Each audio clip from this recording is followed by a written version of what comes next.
Welcome to Off the Post. I'm Russ Cohen. We've got Anthony Mingione. And how are you? Doing all right, Russell. How are you today?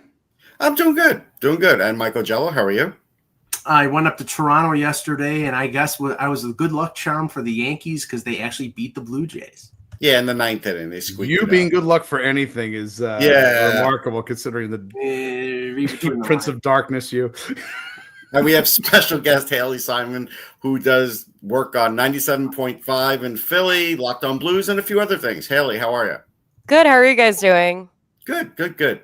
All right. So let's talk a little Blues. Although I gave another impassioned plea today on SiriusXM to make Emile Francis part of the Blues Hall of Fame. I don't know if anybody was listening, but we'll see if that ever happens because it should. Anyhow, the question would be, what are they going to do with Cam Fowler's contract? Like, he wants to be there. He has a record now for most points as a defenseman in one playoff game in the history of the franchise. He's only been there a short time.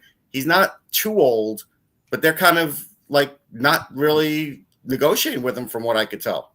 Yeah, there hasn't been much talk at all surrounding Cam Fowler. I know that he does want to be there, and he's made that very vocal. An example that I can give of a player that was vocal about wanting to be in St. Louis was Ryan Suter, and the Blues kind of said, hey, we're going to move on from him. So the fact that they haven't said that yet gives me some hope that they might be working something out. And again, I think Doug does like the core team. And when I say that, I'm not talking about maybe necessarily all the younger players. I'm talking about the older veteran players that have made a big impact. So I suspect, it's July 23rd. Hopefully, by the beginning of August, there's something set in stone for Cam Fowler. I think it would be a mistake not to give him a decent contract, actually. I think he played some of the best hockey in St. Louis in his career than he did even in Anaheim for all those years. Haley, I know that the St. Louis Blues were extremely popular in terms of the trade rumor speculation before the deadline. I cover the Maple Leafs for Hockey Hot Stove, and Braden Shen's name was, it was every other minute, Braden Shen. It didn't happen. He had a full no trade clause. It's now down to a modified no trade. There's some speculation that, if the Blues drop out of the playoff race before the deadline this year, that maybe that gets revisited. Maybe Jordan Binnington gets revisited. What are your thoughts on Shen and his potential availability down the line, and Binnington with going into, I think he has 2 more years at a pretty decent amount? So I think for Braden Shen, this is a really interesting one because I do believe he wants to be in St. Louis. However, at the same time, if he didn't have that no trade clause, I do believe the Blues would have traded him. And again, I think he's a great captain in the locker room. I've been able to speak to Braden Shen numerous times, and I like how he contributes that way. But I think that overall, the value of him as a player has decreased a little bit. You're not going to see Braden Shen as the center for the second line. You're not going to see that. So for him, I feel like he should highly consider it. Now, for Jordan Binnington, I don't know if you guys can hear my cat making some noise, so I apologize for that one. I have a new kitten. Ross has got a cat, so we always have a cat. There's always a cat. There's always something. We have a quorum of. There's always a cattribution on every single show. It makes you feel better. So for Jordan Binnington's sake, though, I don't think the Blues are going to get rid of him. I actually think they're going to try to extend him in the coming years. And the reason why I say that, and people want to disagree with me all the time, Binnington is a top 10 goalie in the NHL. And despite maybe the Blues not having the most success, he still is a Stanley Cup champion. His rookie season, he was able to take the Blues to the finals and win the whole thing. So while he does hold a lot of value, I do believe that there's other players that hold value that would also make for really strong and solid trades. Haley, I want to ask you about, obviously, speaking of trades, let's talk about one that obviously did happen recently, which was, of course, the Logan Mayu, Zach Bolduc trade. And I wanted to get your take on how you see it impacting the Blues, both from the point of view of Bolduc's exit, but also Mayu's addition. So Bolduc getting traded was not on my bingo card. I liked him a lot as a player. He came back and had such a strong second half for the Blues. My problem with this trade is kind of the randomness of it. Not Doug. Yeah, well, it was Doug, honestly, who did say I could see him as a top 6 player. We saw Coach Montgomery also praise him a lot. So I don't necessarily think that the hope and potential that they had for him was maybe as transparent. And what I mean by that is when obviously they got Logan Mayu from that trade, Doug spoke and was very candid about how they always loved him, about how they wanted to essentially draft him.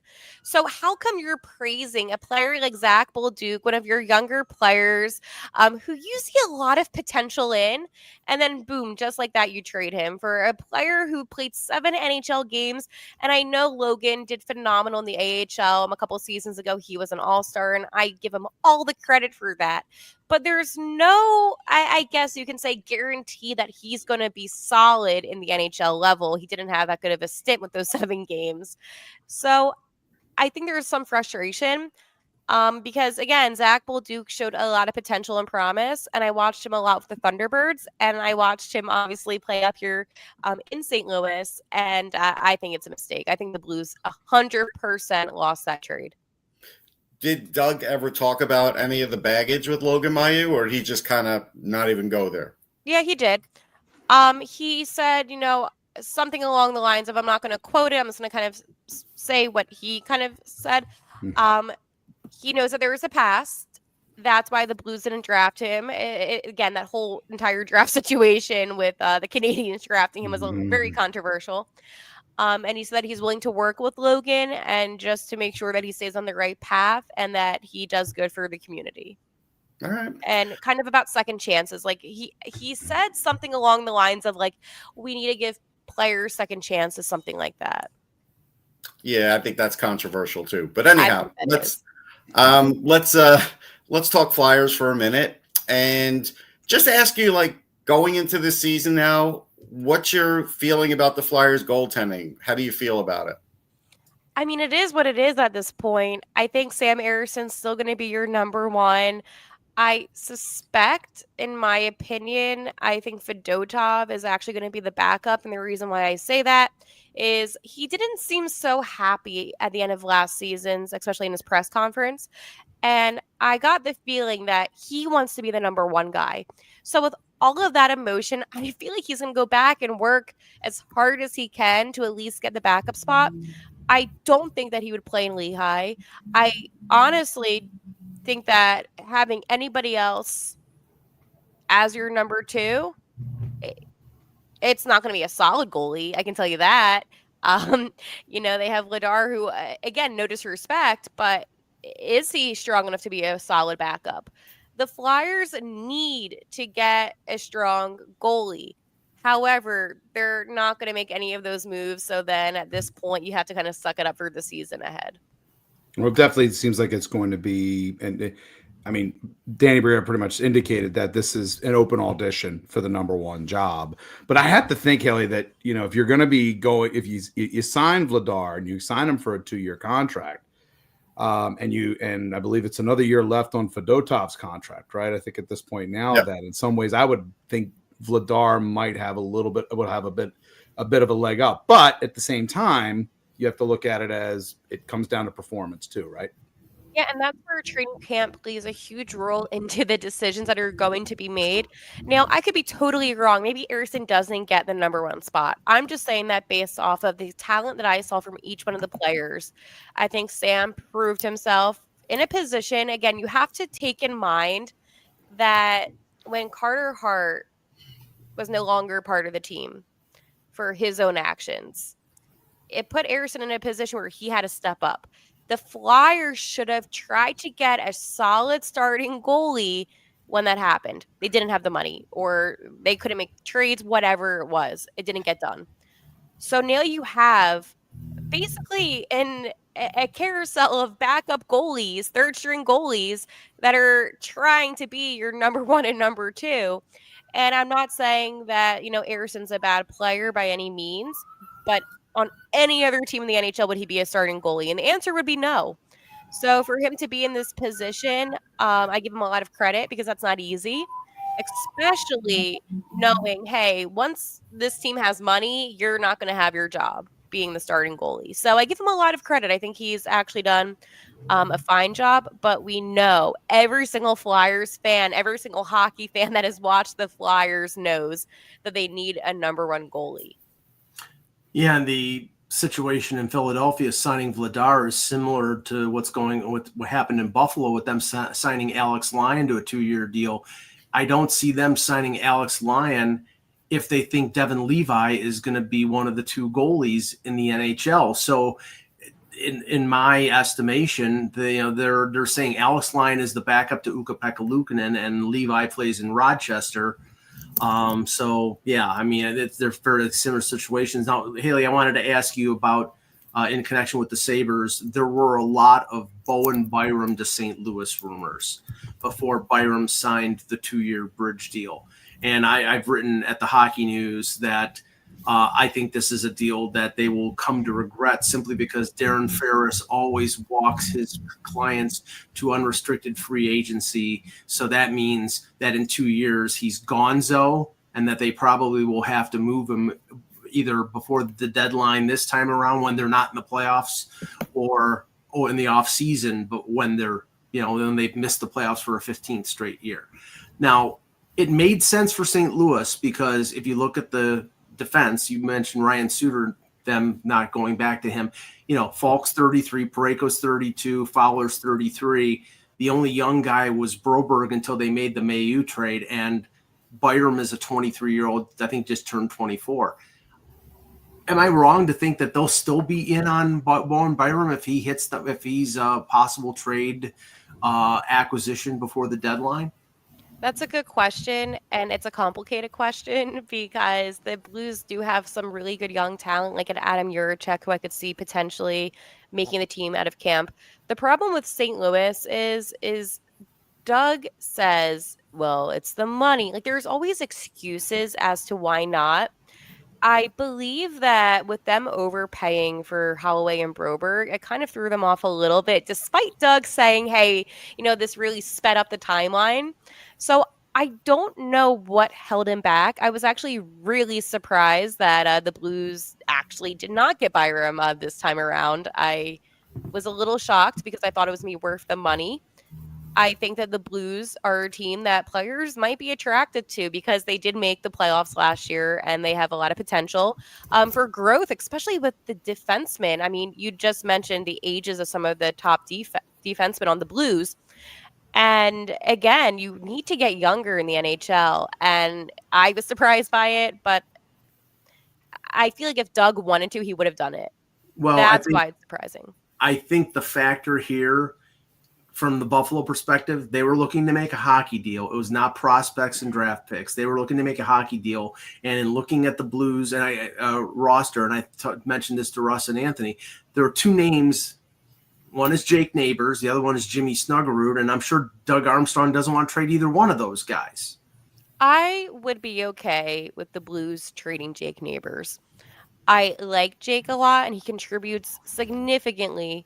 But we know the Blues have a lot of solid forwards. And Snuggy, I mean, there's not enough words to describe how incredible he did when he got the opportunity to play for the Blues. I mean, he played in the playoffs even for his first couple of games in the NHL. So I do feel like Jake Neighbors, honestly, is a player worth maybe trading. He didn't have the best season.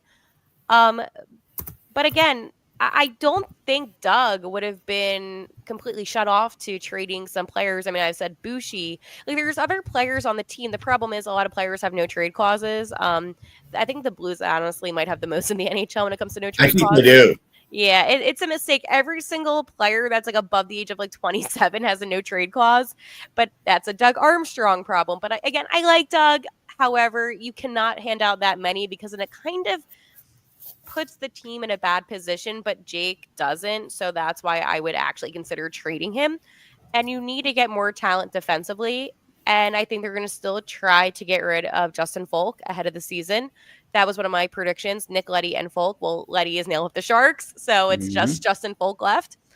And if they made a trade and Jake Neighbors was a name, sure, I would be upset because you can like a player, but at the same time, if the player's not producing the way that they should be, maybe it's time to move on. Haley, last thing for me. First things first, obviously, very excited that you and I are now kind of working together here with Hockey Hot Stove, and I wanted to also let everybody know. Of course, you have a Flyers podcast on Hot Stove. Why don't you tell everybody about that? Yeah, super excited to be with Hockey Hot Stove. I will be writing about the Blues. Articles are already up, so that is super exciting for me to finally put into words things that I talk about on a daily basis. And I am going to be doing a multitude of podcasts. So my Flyers podcast is called Flyers Pulse with HTS. It has now been 5 seasons. I know it's not as many as you guys covering, the Flyers. However, I am going to give a little bit of behind the scenes, maybe some of the conversations that I have with players that, yes, I put in the articles that I write, but maybe not everything, and kind of give people a little backstage pass as to what goes down being a media member who covers the Flyers. So there's going to be weekly episodes. That is something that I've been wanting to do for quite a while, and I was really lucky to get the opportunity to do that here with Hockey Hot Stove. And another podcast that I wanted to promote, because this is something that I get to work with Bill Meltzer on. And for anybody that knows Bill Meltzer, knows I don't that know the guy. I don't know him at all. Yeah, who's that? It sounds familiar, but I can't place him. well, Bill Meltzer, for me at least, happens to be somebody that I looked up to tremendously and still do in hockey media. And I am huge into the WWE. Everyone can tell you that. I mean, I talk Russ's ear off and Anthony's ear off in the press box about it. And Bill, one day at practice, I brought up to Bill. I'm like, hey, Bill, have you watched the WWE? And he was like, actually, yeah, I do. So we're doing a podcast, and it is going to be called Ringside Rinkside, where we're going to be talking all about the NHL and the WWE. We're actually going to be recording right after this today. So the first episode will be out. And this is something that I'm super excited about. And it'll be a little bit of a interesting conversation because I feel like a lot of hockey fans are also wrestling fans. Mm-hmm. Yeah, there's a lot of crossover. I say first topic should be you need to move on from Dom because he has moved on from Liv. Oh, I don't think so. No. Well, you should. That's it. That's all we're going to talk about on this show. You can bring it up on the next show, on your show. That's fine. Well, I'll definitely be doing that.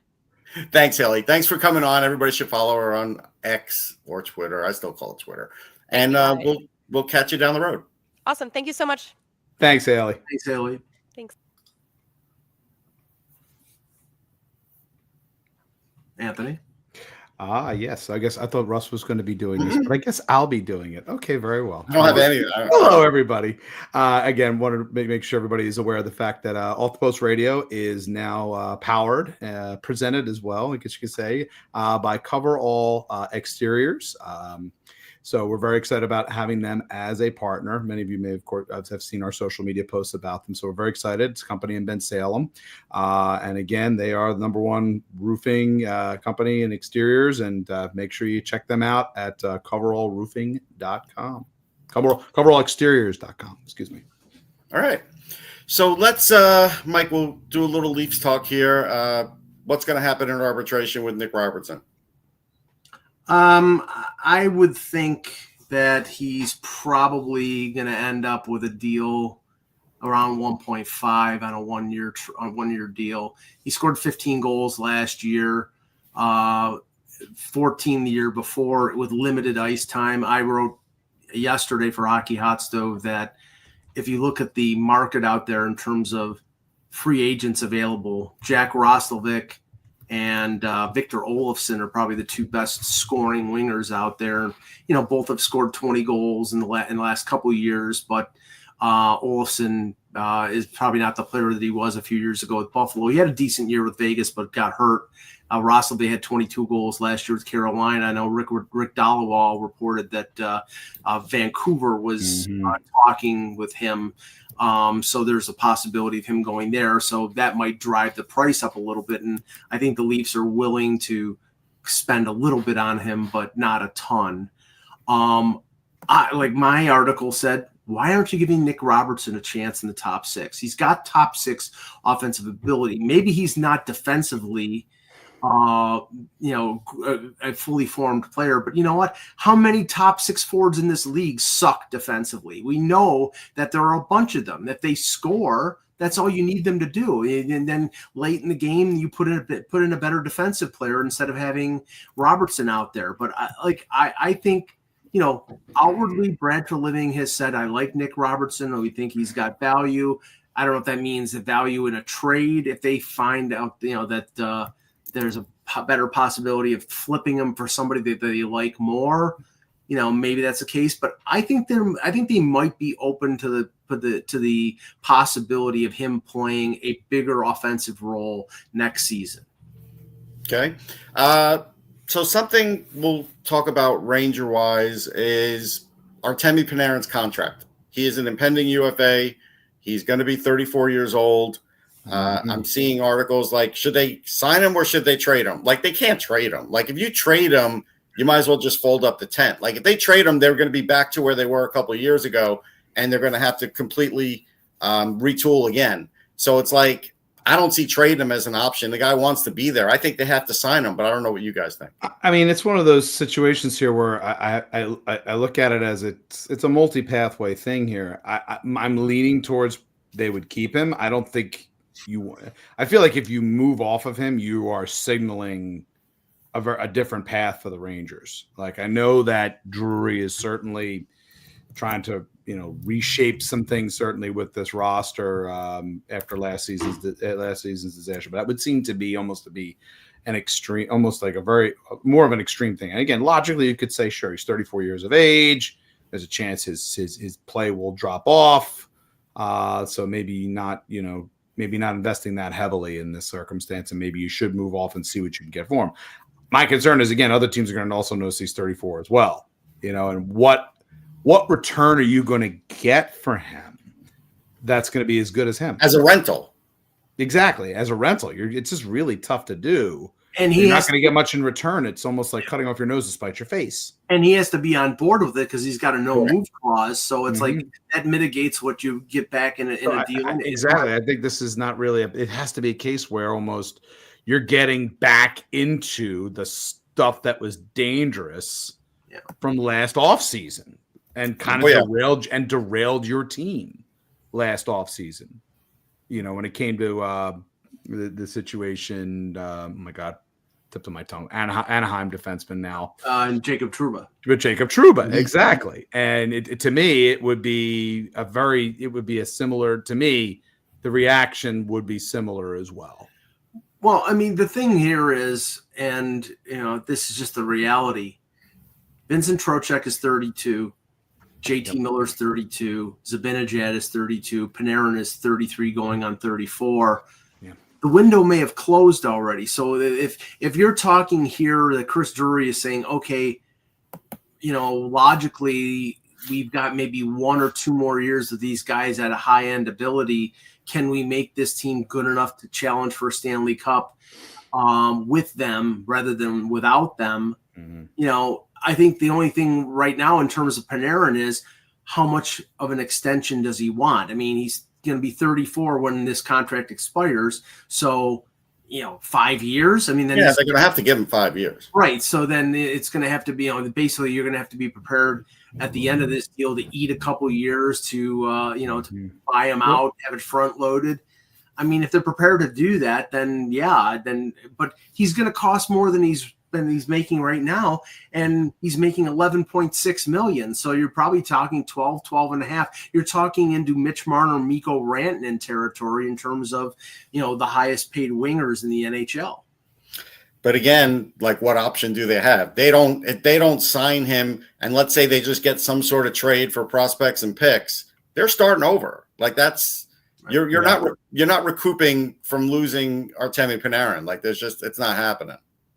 Yeah, I would concur. It's and that's what I come down to, is that there's too many things that you have to between the no trade clause, between other teams knowing he ends up being a rental, what you're getting returned. The signal would basically be, if you're Drury, if you make that move, is that that you don't see this team contending. Right. Oh yeah, and I don't think guaranteed. I don't think that's where he's at right now with this team. No, I agree. I do want to bring up that Daniel Sprong is signing the KHL. Why am I bringing that up? I bring it up because it's really hard to play in the NHL 10 minutes a game and get 15, 20 goals a year. And he was doing it for a short time, and now that he can't do it, he's gone. But the question comes down to, what does he provide at the other end of the ice? Nothing, zero. So therein lies your problem. Therein again, if at 10 minutes he's a net zero, he's bounced around more. My whole thing is that if this is one team or a couple of teams, it's one thing. He's bounced around a lot. Something with him rubs teams. They sign him, and something about teams rubs him the wrong way. I don't know what it is. He doesn't play any defense. But if he doesn't, exactly in this league, if you don't play any defense and congratulations, you're getting 15 goals in a 10-minute period. But then if you're on the ice and the other team's scoring and you're a structural issue, right? That's a problem. And that's sort of going back to what we were just talking about with Nick Robertson. I think Nick Robertson can be at least okay defensively, but if Daniel Sprong is a complete liability, where like Ryan Reeves, where he's on the ice and the other team's got the puck in their net, then there's no way to mitigate it. If it's 10 minutes and he's a minus all the time, then it doesn't benefit you. And how many times now, Mike, has he or Russ? How many times has he's been signed in season, or a couple at least? That's what I'm saying. Teams are like you're like, oh, all right, fine. Well, I don't know. Maybe the light. It almost seems like teams are like, well, we're desperate. Maybe the light bulb will go on for him now here. And I think they're done with that. I think he's had multiple opportunities, and when I saw that he got signed in the K, I was like, okay, that's not surprise. It's not necessarily surprising to me. Two more quick things. First one is a real quick one, then we'll end with something with the Sabres. The quick one is, I don't know why. I don't have an answer. Maybe you guys do, but teams are leaving money on the table this summer. They're not signing all of these free agents. Mm-hmm. They don't even seem to have an appetite for most. And there are good teams with a fair amount of cap space. Got any ideas why? Yeah, it's not a good market. Yeah, it's a simple, Russ. This is not a complicated thing. Everybody was like, ugh, this market. The signings that happened on July 1st, a lot of people were kind of like, ugh, about it.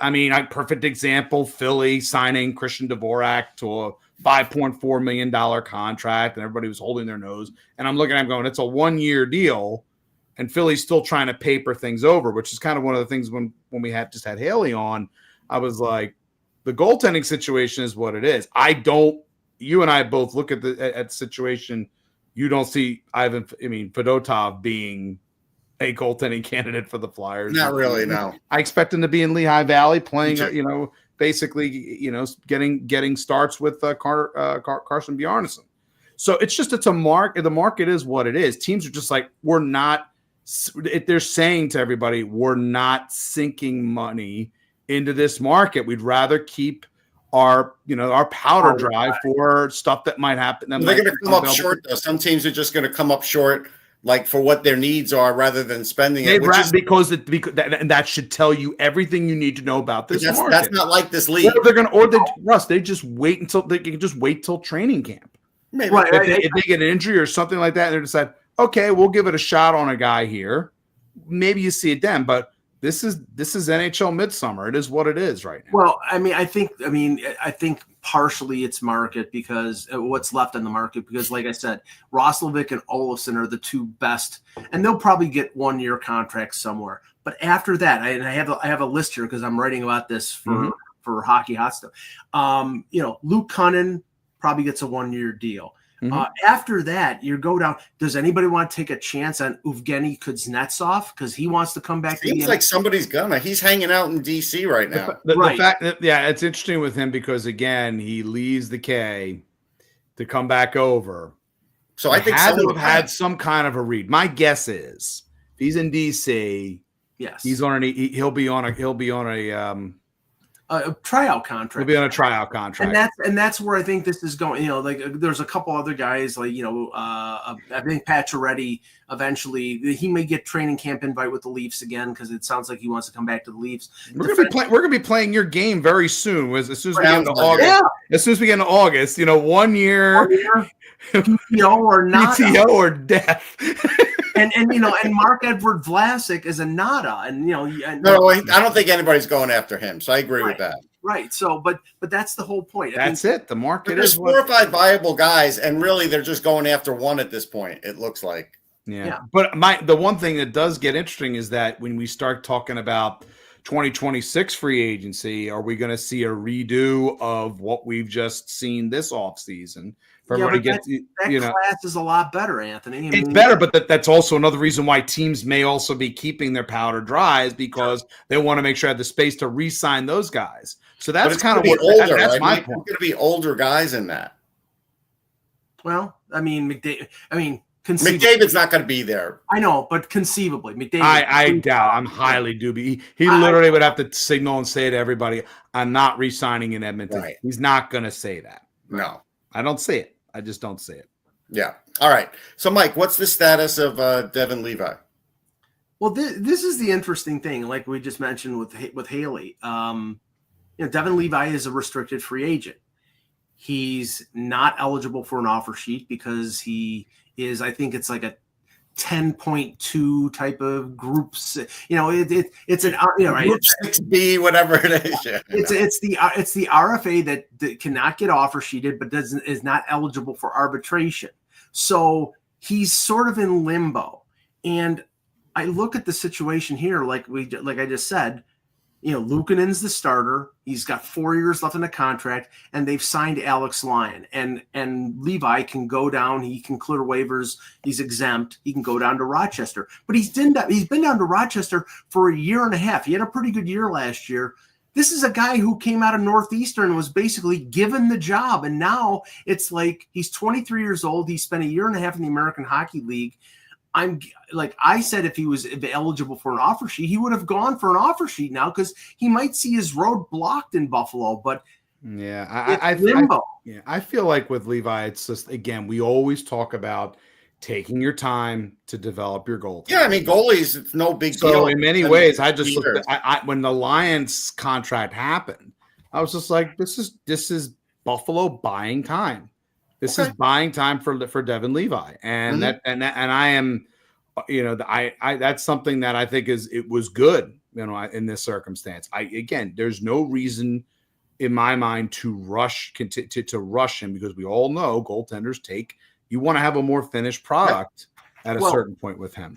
It's a question of from the Buffalo perspective, you're right. They don't want to rush him.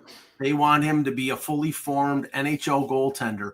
From Levi's point of view, I'm wondering, is he saying, okay, I thought I was going to be the guy. Now it's a tandem. Now I'm your number one goalie in Rochester, and you've got Topias Leonin and Scott Ratzloff and, young goalies coming.